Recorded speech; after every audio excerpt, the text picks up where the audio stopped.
yang mempunyai kalimah tauhid di dalam dadanya lalu dia mengamalkannya, kan kalimah tauhid itu enggak hanya diucapkan tapi diamalkan.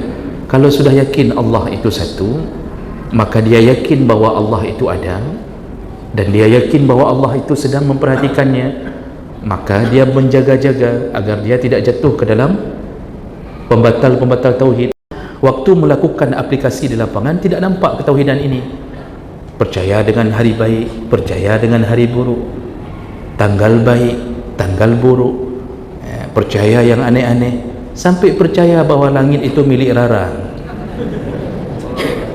sampai kena ni percaya.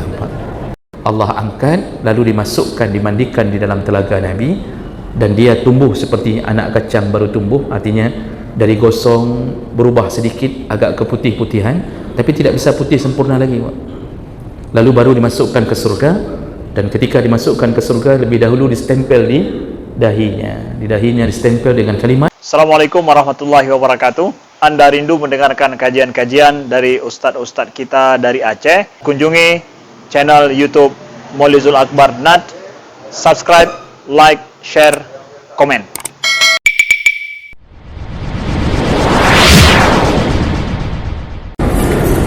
Alhamdulillah Rabbil Alamin wa bi ni'matihi tatimmu as-salihat. Asyhadu an la ilaha illallah wahdahu la syarika lah wa asyhadu anna Muhammadan 'abduhu wa rasuluhu al-karim. Allahumma salli wa sallim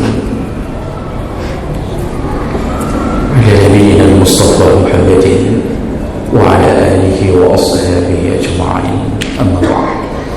Rabbi shrah li sadri wa yassir li amri wahlul 'uqdatam min lisani yafqahu qawli.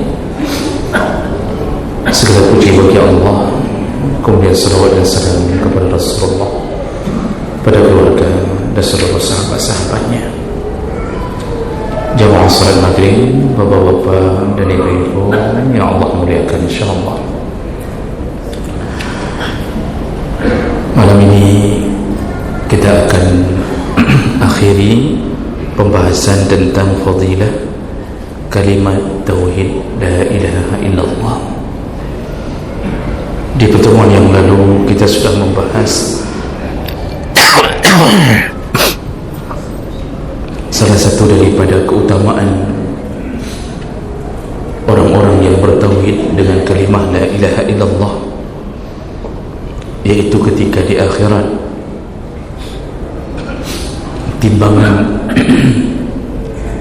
yang paling berat adalah timbangan kalimah tauhid,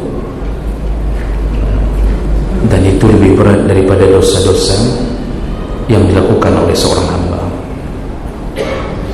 Kita sudah bacakan hadis yang dikenal dengan hadis bitaqah, yaitu ketika seseorang dihadapkan di hadapan Allah dengan 99 maksiat dan satu dosanya sejauh mata memandang. Besarnya dosa sejauh mata memandang satu dosa, dan dia mulai berputus asa di hadapan Allah karena tidak ada pembelaan yang bisa meringankan hukumannya. Namun Allah mengeluarkan satu kartu atau bitaqah. Jadi yang namanya kartu bitaqah itu kartu kecil. Jadi kalau disebut bitaqah berarti kartu kecil seperti kartu KTP, itu bitaqah. Dan Allah menyebutkan satu kebaikan yang tersisa darimu, yaitu engkau mempunyai kartu yang tertulis la ilaha illallah Muhammadar Rasulullah. Lalu dia mengatakan kepada Allah, bagaimana mungkin kartu ini bisa menolongku dari banyaknya dosa dan maksiat yang kulakukan. Lalu Allah menyuruh malaikat untuk menimbang kartu itu dengan maksiat-maksiatnya, dan ternyata kartu itu lebih berat di atas timbangan daripada maksiat. Hadis itu hadis riwayat Ibnu Majah, Tirmizi, Ahmad dengan sanad yang baik dan derajat yang sahih. Maka selamatlah hamba itu di hadapan Allah dengan kalimah tauhid yang dia yakini. Ini dibantu dengan beberapa hadis yang lain. Di antaranya dari Abdullah bin Umar qala Rasulullah sallallahu alaihi wasallam, inna nabiyallah Nuhan sallallahu alaihi wasallam lamma hadarathu alwafat qala li ibnihi, ketika Nabiullah Nuh, jadi kata Rasulullah ketika Nabiullah Nuh alaihi salam merasakan tanda kehadiran maut, maka beliau memberi wasiat kepada anaknya. Beliau mengatakan, amuruka bila ilaha illallah, wahai anakku, aku perintahkan dirimu untuk tetap dengan kalimah la ilaha illallah, fa inna as-samawati as-sab'a wal ardin as-sab'a law wudi'at fi kiffatin wa wudi'at la ilaha illallah fi kiffatin rajahat bihinna la ilaha illallah. Kata Nabi Allah Nuh, tetaplah kalian di dalam kalimah la ilaha illallah, karena kalimah ini kalau ditimbang dengan 7 petala langit dan 7 petala bumi, jadi kalau ditimbang sebelah dikumpulkan langit dan bumi, lalu sebelahnya dikumpulkan hanya kalimah la ilaha illallah, maka kalimah itu lebih berat daripada langit dan bumi. Hadis riwayat Ahmad dalam Musnad dan disahihkan dalam kitab Al-Silsilah As-Sahihah. Jadi jemaah maka Allah Subhanahu wa taala ini menunjukkan besarnya peranan tauhid di dalam penyelamatan hamba di hadapan Allah. Makanya Allah kan mengatakan, innallaha la yaghfiru an yushraka bihi wa yaghfiru ma duna zalik. Yang Allah tidak bisa ampunkan adalah kesyirikan. Yang lain Allah bisa ampunkan, apapun selain daripada kesyirikan. Makanya tidak ada harapan orang yang mati di dalam kesyirikan. Tapi kalau orang mati dalam maksiat, itu urusannya nanti dengan Allah. Kalau Allah melihat sesuatu yang ada pada dirinya, walaupun sekecil-kecilnya amal, kalau Allah ingin menyelamatkannya, maka Allah selamatkan. Kalau Allah ingin membenamkannya ke dalam neraka lebih dahulu atas perbuatan yang dia lakukan di dunia, maka Allah bisa lakukan. Tapi satu-satunya yang tidak ada harapan adalah syirik. Sehebat-hebatnya maksiat hamba, kalaupun Allah sesuaikan dengan siksa, tetap dia akan keluar dari siksa itu. Orang kafir, kalau dalam Al-Quran itu 5 permintaan orang kafir dalam neraka, tidak satu pun dikabulkan sampai mereka meminta, ya Allah, yang meminta kepada malaikat, beritahulah Allah, izinkan kami istirahat sebentar dari siksa, izinkan kami istirahat sebentar dari siksa. Apa jawaban malaikat? Tidak ada waktu untuk rehat, untuk beristirahat. Jadi siksanya terus-terusan. Kalau di dunia kita disiksa, penyiksanya capek, ditumbuk 10 kali, yang gembung tangan penyiksa capek, akhirnya dia istirahat, kita pun istirahat. Di akhirat penyiksa, para malaikat tidak ada lelahnya. Begitu nasib orang-orang kafir. Mereka minta minuman dari surga kepada para penduduk surga, karena putus asa mereka dari berkomunikasi dengan Allah. Allah tidak kabulkan apapun. Lalu mereka bermohon kepada sesama manusia, maka mereka berteriak-teriak untuk memanggil penduduk surga. disebutkan dalam Al-Quran. Apa yang mereka minta, berikanlah kami minuman kalian. Apa jawaban penduduk surga? Minuman kami, makanan kami telah Allah haramkan untuk kalian. Dari manusia pun tidak dia dapatkan. Begitulah orang syirik. Tapi Masya Allah, orang-orang yang bertauhid, insya Allah tetap ada proses penyelamatan. Namun itu sekali lagi, jangan terlena dengan kalimah tauhid ini sehingga terus bermaksiat. Pikirkanlah dahsyatnya neraka. Jadi renungkanlah siksa yang luar biasa. Karena Allah ketika menyebutkan siksa itu tidak membedakan kafir dengan penduduk neraka yang mukmin. Siksanya sama, tipe siksanya sama, sama-sama keras.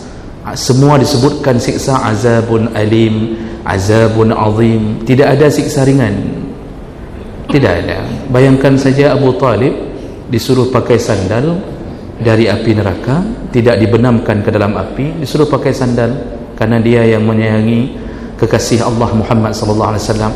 Dipakai sandal mendidih ubunnya. Itu siksa teringan, paling ringan di hari kiamat nanti. Maka jemaah maka Allah Subhanahu wa taala yang sudah mengenal kalimah la ilaha illallah, berusahalah supaya tidak jatuh lagi ke dalam maksiat. Jadi jangan ada rencana mengulang-ulang maksiat, karena maksiat itu yang kemudian bukan menutup kasih sayang Allah terhadap kalimah tauhid yang kita punya, tapi Allah ingin berlaku adil di atas semua janji. Kalau seandainya semua diampunkan Allah juga boleh, tapi apa makna kalimah-kalimah Allah yang mengatakan tentang yang membunuh azab jahannam, yang mencuri, yang begini, yang berzina? Apa makna hadis-hadis Nabi yang Nabi diperlihatkan siksa untuk orang maksiat begini-begini? Semua itu akan dipenuhi janji Allah dan Nabi. Jadi ini dahsyatnya kalimah tauhid yang lebih berat daripada timbangan apapun di akhirat. Baik, yang berikutnya dan terakhir untuk pembahasan kita tentang kalimah tauhid, orang-orang yang mempunyai kalimah tauhid di dalam dadanya lalu dia mengamalkannya. Kan kalimah tauhid itu enggak hanya diucapkan tapi diamalkan. Kalau sudah yakin Allah itu satu, maka dia yakin bahwa Allah itu ada, dan dia yakin bahwa Allah itu sedang memperhatikannya, maka dia menjaga-jaga agar dia tidak jatuh ke dalam pembatal-pembatal tauhid, kesyirikan, maksiat, segala macam. Itu sudah mengamalkan kalimah. Tapi kalau hanya ucapan zikir la ilaha illallah tapi tetap maksiat, berarti dia belum amalkan. Jadi oleh kerana itu, fadilah berikutnya yaitu orang-orang yang mempunyai kalimah tauhid dipastikan akan diselamatkan dari neraka. Orang-orang yang di dalam dadanya punya kalimah tauhid, artinya dia yakin dengan keesaan Allah, dia yakin dengan kewujudan Allah, di hari kiamat nanti dipastikan dia akan diselamatkan dari neraka, walaupun dia harus masuk neraka dulu. Jadi ada dua model penyelamatan. Nah, ini yang disebutkan di dalam kitab-kitab para ulama. Salah satu yang kami kutip adalah kitab At-Tamhid di Syarhi Kitab Tauhid, karangan Syekh Al-Syekh. Itu dijelaskan. Jadi ada model dua penyelamatan dari api neraka. Yang pertama, diharamkan masuk neraka secara mutlak. Kalaupun dia punya dosa, Allah akan ampuni. Jadi tipe pertama, Allah bisa haramkan tidak tersentuh api neraka.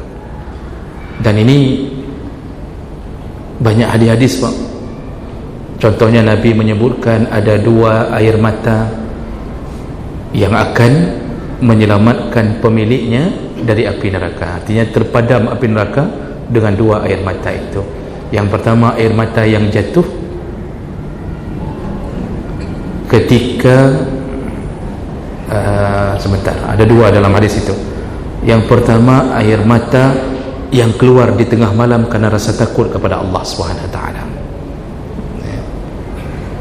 Jadi menetes air mata ketika mengingat rasa takutnya kepada Allah. Tetesan itu walaupun sedikit memadamkan api neraka. Tidak boleh tubuhnya disentuh oleh api neraka. Lalu yang kedua, air mata yang menangis. Apa satu lagi ada yang teringat? Bentar lagi kalau teringat saya sebutkan kedua orang kata bodoh. Apa-apa? Ada satu lagi bentuk air mata yang bisa memadamkan api neraka. Itu contoh Allah bisa haramkan neraka sekaligus. Ada amalan-amalan yang diharamkan masuk ke dalam neraka. Seorang ibu ketika membawa anaknya 2 orang ke rumah Nabi, yang ada cuma Aisyah, dalam hadis Sahih Bukhari, lalu diminta sesuatu pada Aisyah. Aisyah cuma punya 1 kurma. Lalu ibu itu mengambil kurma itu, membelah 2, 1 diberikan untuk anaknya yang sebelah kiri, yang 1 sebelah kanan, sedangkan dia sendiri tidak makan. Lalu diceritakanlah kisah itu kepada Rasulullah. Kata Rasulullah, ibu itu karena sayangnya pada kedua titipan Allah ini, sampai dia sendiri pun tidak makan untuk memberi sebelah kurma pada 2 anak ini, maka 2 anak itu menjadi penghalang baginya untuk masuk neraka. Itu hal-hal begitu, itu banyak amalan-amalan yang menutup pintu neraka untuk orang itu. Nah, ini model tipe pertama. Allah haramkan mutlak, tidak masuk neraka sama sekali. Ya, tentu level-level tinggi seperti para nabi, para syuhada, itu mendapatkan kelebihan itu. Jadi orang-orang syahid ini dalam satu hadis itu memang tidak dihisap. Sampai ditanya, kenapa tidak dihisap ya Rasulullah? Kata Rasulullah, kilatan pedang sudah cukup menjadi hisap mereka di dunia. Jadi ketika disabitkan pedang, ketika darah-darah muncrat dari tubuh mereka, itu sudah cukup menjadi hisap mereka. Nah, orang syahid diampunkan dosa, kecuali satu dosa yang tidak diampunkan, yaitu ad-dain, hutang. Hutang tidak diampunkan. Jadi walaupun syahid dimanapun, kalau tidak bayar hutang, tidak diampunkan. Nah, makanya kalau main julu-julu, selesaikan. Ya. Jangan coba-coba syahid kalau belum melunasi julu-julu tadi. Itu contoh paling banyak hutang terjadi hari ini. Yang syahid saja tidak diampunkan, apalagi kita yang tidak syahid, yang menunda-nunda hutang orang. Nah, jadi itu contoh. Nah, tipe kedua yang diharamkan surga, itu bukan diharamkan mutlak, dia tetap masuk surga, tetapi diharamkan untuk kekal di dalamnya. Jadi tidak kekal. Inilah mukmin. Mukmin tidak akan kekal dalam neraka. Siapa mereka? Yang punya kalimah tauhid. Nah, mereka tetap diselamatkan Allah dengan kalimah itu. Dalam beberapa hadis riwayat Bukhari Muslim dari Itban bin Malik Al-Ansari radhiyallahu anhu, anna Rasulullah sallallahu alaihi wasallam qala, Rasulullah berkata, innallaha qad harrama 'alan nar man qala la ilaha illallah yabtaghi bizalika wajh Allah. Sesungguhnya Allah mengharamkan neraka bagi orang yang pernah mengucapkan la ilaha illallah dengan berharap ridha Allah. Jadi dia mengucapkan itu berharap ridha Allah. Maksudnya benar-benar ikhlas. Dia bertauhid dan mentauhidkan Allah Subhanahu wa taala. Tiada keraguan sedikit pun di dalam dadanya. Makanya kenapa surat Qul Huwallahu Ahad dinamakan Al-Ikhlas. Ikhlas itu arti dasar bahasanya melepaskan. Melepaskan, memurnikan. Disebut surat Al-Ikhlas karena kalimah-kalimahnya melepaskan diri dari segala Tuhan-Tuhan selain Allah Subhanahu wa taala. Makanya orang yang paling ikhlas adalah ketika di dalam dadanya hanya Allah. Hanya Allah. Dan itu nampaknya dalam semua urusan, Bapak Ibu. Kita hari ini mengaku paling ikhlas, tapi waktu urusan-urusan yang berbau syirik, kita terjun ke dalamnya. ketika mobil tertabrak, lalu kemudian kita mulai mengatakannya gara-gara hanai bertijuknya. Ada melenceng makna dalam akidah kita. Kenapa mobil tertabrak kita sangkut pautkan dengan bertijuk? Ada apa ini? Karena semua kejadian di alam ini, daun yang terlepas dari batang pohon tetap izin Allah, tetap izin Allah. Ini bermasalah. Apalagi yang sudah level-level besar sekali, kalimahnya la ilaha illallah, Allah Allah, tetapi waktu melakukan aplikasi di lapangan tidak nampak ketauhidan ini. Percaya dengan hari baik, percaya dengan hari buruk, tanggal baik, tanggal buruk, percaya yang aneh-aneh, sampai percaya bahawa langit itu milik Rara. Sampai kena ni percaya, Pak. Jadi langit bukan lagi milik Allah, sudah milik Rara. Ini parah ini. Ini syirik masal. Yang mengundangnya syirik, yang percaya kepadanya syirik. Jadi jemaah mereka Allah, haram surga, haram neraka bagi yang mengucapkan la ilaha illallah dan benar-benar mengharapkan ridha Allah di dalam dadanya. Dan itu nampaknya dalam aplikasi sehari-hari. Dalam riwayat yang lain dari Anas bin Malik, an Nabi sallallahu alaihi wasallam qala yakhruju minan nar man qala la ilaha illallah wa fi qalbihi waznu sya'irah min khair. Jadi pertama disebutkan oleh Nabi, hadis riwayat Bukhari, pasti akan keluar dari neraka siapa mereka yang di dunia pernah bertauhid, artinya mati dalam keadaan tauhid, ada kalimah la ilaha illallah, dan di dalam dadanya ada perbuatan baik sebesar syair, pernah melakukan perbuatan baik seberat syair. Syairah itu bahasa Indonesianya Pak, Jawawud. Tahu Bapak Jawawud? Saya nggak tahu juga, tapi saya coba cek ke dalam internet bagaimana bentuk Jawawud. Seperti bulir padi Pak, ada rumput yang memanjang, ada seperti bulir padi tumbuh di atasnya, itu syairah. Kecil-kecil sekali dia, seperti kalau kita sentil saja berterbangan ininya, Jawawud ini. Sebesar itu pernah melakukan amal baik, dikeluarkan dari neraka. Wa yakhruju minan nar, Rasulullah sambung lagi, dan dipastikan akan dikeluarkan dari api neraka. Man qala la ilaha illallah, orang-orang yang mengucapkan la ilaha illallah wa fi qalbihi waznu burrah min khair, dan selama di dunia dia pernah melakukan kebaikan sebesar burrah. Burrah itu biji gandum, sebesar burrah biji gandum, sebesar kacang hijau lah, begitu kira-kira.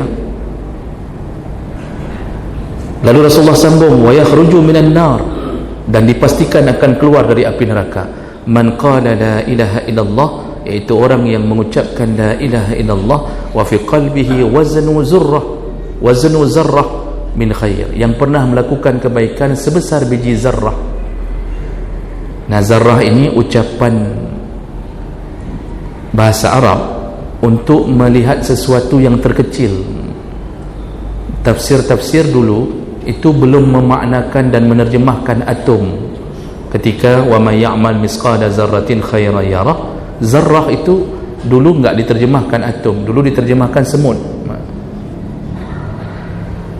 Kemudian mulai diterjemahkan zarrah dengan debu yang terbang di, kalau di bawah matahari terbang, itu dimaknakan zarrah. Ketika ternyata dunia menemukan partikel terkecil adalah atom, dalam terjemahan-terjemahan dirubah sebesar atom, sekecil apapun pernah melakukan kebaikan, Allah selamatkan. Ini apa ini hadis ini? Ini hadis ini menunjukkan rahimnya Allah. Allah akan siksa bagi pelaku dosa. tetapi tetap dengan rahimnya Allah akan sesuaikan dengan dosanya, lalu Allah angkat. Tentu dalam hadis-hadis yang lain disebutkan Allah angkat lalu dimasukkan, dimandikan di dalam telaga Nabi, dan dia tumbuh seperti anak kacang baru tumbuh, artinya dari gosong berubah sedikit agak keputih-putihan, tapi tidak bisa putih sempurna lagi. Lalu baru dimasukkan ke surga, dan ketika dimasukkan ke surga lebih dahulu distempel di dahinya. Di dahinya distempel dengan kalimat Jahannamiyun, ex napi Jahannam, bekas napi Jahannam. Tapi walaupun begitu orang tidak peduli, yang penting masuk surga. Asal sudah masuk surga saja, mau ditulis apapun terserahlah. Begitu tersiksanya di dalam neraka. Dan itu yang menolong adalah kalimah la ilaha illallah. Tidak ada kalimah ini kebaikan tidak tercatat. Ada kalimah ini sebesar biji zarrah pun dicatat Allah, dipelihara oleh Allah. Perbuatan itu dinampakkan nanti di akhirat. Makanya banyak-banyak berbuat baik. Usahakan jangan yang model-model sebesar biji zarrah. Berbuat baiklah yang besar-besar, seperti para sahabat ketika mendengarkan pengumuman dari Nabi, kita akan ke Tabuk, pasukan Roma menunggu di Tabuk untuk menyerang Madinah. Kita songsong mereka di Tabuk, tapi kita sedang tidak ada peralatan karena musim paceklik. Tabuk itu, perang Tabuk itu musim paceklik. Langsung begitu mendengarkan bantuan, permohonan bantuan untuk peralatan perang, untuk cara berangkat, sahabat menggila bersedekah. Osman langsung mengatakan, ku tanggung 1000 kuda dan 1000 pasukan, ku tanggung makan selama dalam perjalanan. Kata Osman. Abdurrahman bin Auf itu sampai ukuran berapa uqiyah Pak? Dalam hadis itu ada ukuran uqiyah, itu hitung-hitungan hampir 1 M lebih menyumbang untuk perang. Kita baru diumumkan, kata Nabi, barang siapa memberi makan orang berbuka puasa, diberikan pahala orang yang berbuka itu. Itu diumumkan, kita cari bakwan yang isinya tepung semuanya, nggak ada bawangnya sedikit pun. Beli ada, kasih untuk orang berbuka ada, tapi yang murah-murah. Model cari timpan yang kelapanya tidak ada airnya, kelapa kering semua di dalamnya Pak, nggak ada manis-manisnya. Itu model sedekah. Jangan cari yang kecil-kecil, walaupun itu tetap dicatat Allah. Cari yang besar-besar. Makanya dalam Ramadan ini, persiapkan harta Bapak Ibu yang Allah muliakan. Jangan simpan terlalu banyak di dalam ATM kita. Untuk apa ratusan juta dalam ATM? Mati, direbut oleh anak, dibeli Avanza, nggak masuk untuk kita. Saatnya keluarkan. Saya sering mengatakan di mana-mana pengajian, akhir Sya'ban atau dari sekarang, siapkan paket untuk orang miskin. Siapkan paket untuk orang miskin. Isi satu plastik itu, isi minyak goreng. Nggak mesti bimoli, sekarang macam-macam muncul Pak. Isi gula 2 kilo, minyak goreng 2 kilo, kemudian sirup, boleh marjan, boleh kurnia, tergantung iklan. Beli itu teh celup 2 kotak, masukkan semua, kira-kira 100.000, buatkan 30 paket, paling 3 juta. Itu kan seukuran gaji 13. 3 juta habis paling Pak, dari ratusan juta, puluhan juta yang kita miliki, bagi seluruh fakir miskin, terutama yang punya hubungan saudara. Masya Allah, selama Ramadan mereka menggoreng dengan minyak goreng yang kita beri. Buka puasa dengan minyak goreng, minyak kawasan kok dengan minyak goreng, maksudnya dengan hasil gorengan dari tadi, dengan minyak goreng kita beri. Kemudian gula dia minum untuk berbuka dari kita, sirup dari kita, dicelup, mereka yang celup, tehnya kita. 5 orang 1 kakak berbuka dengan fasilitas yang kita beri. Allah kopi itu 5 pahala dari kepala mereka, lalu diberikan kepada orang yang memberi makanan untuk orang berbuka puasa. Kita dapat 1 kakak 5 pahala sempurna, min ghairi ayang qusa min ajri syai', tidak mengurangi pahala mereka sedikit pun. Itu baru satu kakak. Bagaimana dengan kakak yang lain? Jadi dalam satu hari kita bisa dapat seandainya 5 semuanya, seandainya 5, maka kita kali 30, 180 kali lipat pahala kita dapat di hari pertama, belum hari kedua, belum hari ketiga. Mencuri pahala dalam Ramadan, ini orang-orang yang berilmu dan berharap-harap surga. Jadi ini yang harus kita kejar. Jadi jangan hanya berdebat-debat Fajar ni memang puasa per Sabtu per minggu, per Sabtu per minggu. Itu terserah nanti, terserah lihat nanti saja. Ya, yang penting ma'addattalah, apa yang engkau siapkan untuknya. Itu yang penting. Masalah masuk mau Sabtu mau minggu, oh pemerintah mengumumkan minggu, kita enggak puasa Sabtu, berdosakah? Tidak. Itu kan ijtihad juga itu, melihat Ramadan itu. Itu hasil ijtihad. Maka berjuanglah untuk masuk ke dalam surga dan terbebas dari neraka. Jadi hadis-hadis ini menyebutkan tentang bebasnya kita dengan kalimah la ilaha illallah. Dalam hadis yang lain, hadis terakhir yang kita baca dari Anas bin Malik radhiyallahu anhu qala, Rasulullah sallallahu alaihi wasallam pada suatu hari ketika ingin menyerang satu kaum, tiba-tiba waktu fajar subuh, beliau menahan diri untuk menyerang ketika terdengar suara azan.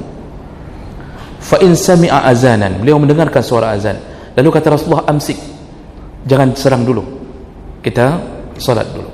Nah, lalu kemudian ketika muazzin itu mengucapkan Allahu Akbar, Rasulullah berkata, alal fitrah, kita telah berada di atas fitrah, iaitu membesarkan Allah.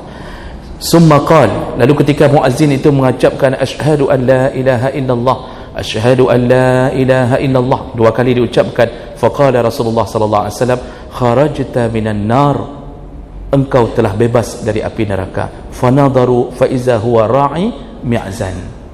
Ketika Rasulullah memperhatikan siapa muazzin di tengah-tengah kampung itu, ternyata seorang penggembala kambing. Nah, jadi maksud Rasulullah ketika tadi dia ucapkan kalimat syahadu an la ilaha illallah, aku bersaksi tiada Tuhan selain Allah, apa jawaban Nabi? Engkau telah terbebas dari api neraka. Dengan kalimah itu muazzin itu dibebaskan dari api neraka. Maka hari ini semua yang mengucapkan kalimah itu insya-Allah terbebas dari api neraka. Cuma sekali lagi jangan terlena, jangan mati di dalam maksiat. Kalau mati dalam maksiat tidak sengaja tidak mengapa. Yang disengaja yang harus kita jauhi. Jadi jangan menyengajakan diri untuk mencari-cari lowongan untuk bermaksiat. Oh, jatuh dalam maksiat sekali-sekali, segera bermohon ampun kepada Allah. Kadang-kadang kita ini enggak bisa hindari maksiat. Kita baik, di tengah jalan diserempet sama orang, kita sudah minggir baik-baik, dia caci maki. Yang namanya kita laki-laki, kan kita otomatis terpancing. Mulailah kita sing-singkan lengan baju, ikah apa mengenai ke? Yang kalimat-kalimat kita jaga enggak keluar bertahun-tahun, keluar di tengah jalan itu. Itu terjadi sekali-sekali. Setelah berkelahi segala macam, lalu mohonlah ampun kepada Allah Subhanahu Wa Taala. Ya, artinya sekali-sekali kita pasti jatuh, namun jangan menyengajakan untuk jatuh. Karena kenapa? Memang kalimah la ilaha illallah menyelamatkan, tetapi tidak disebutkan terbebas langsung dari api neraka. Bisa jadi masuk dulu baru diselamatkan, dan itu azab terbesar kalau sempat masuk. Nah, jadi jemaah melakukan Allah Subhanahu Wa Taala, dengan ini berakhir tentang pembahasan fadilah kalimah tauhid la ilaha illallah. Mudah-mudahan Allah jaga kalimah ini di dalam dada kita sampai kita meninggal dunia nantinya. Subhanakallahumma bihamdik, asyhadu an la ilaha illa anta, astaghfiruka wa atubu ilaik. Wassalamualaikum warahmatullahi wabarakatuh.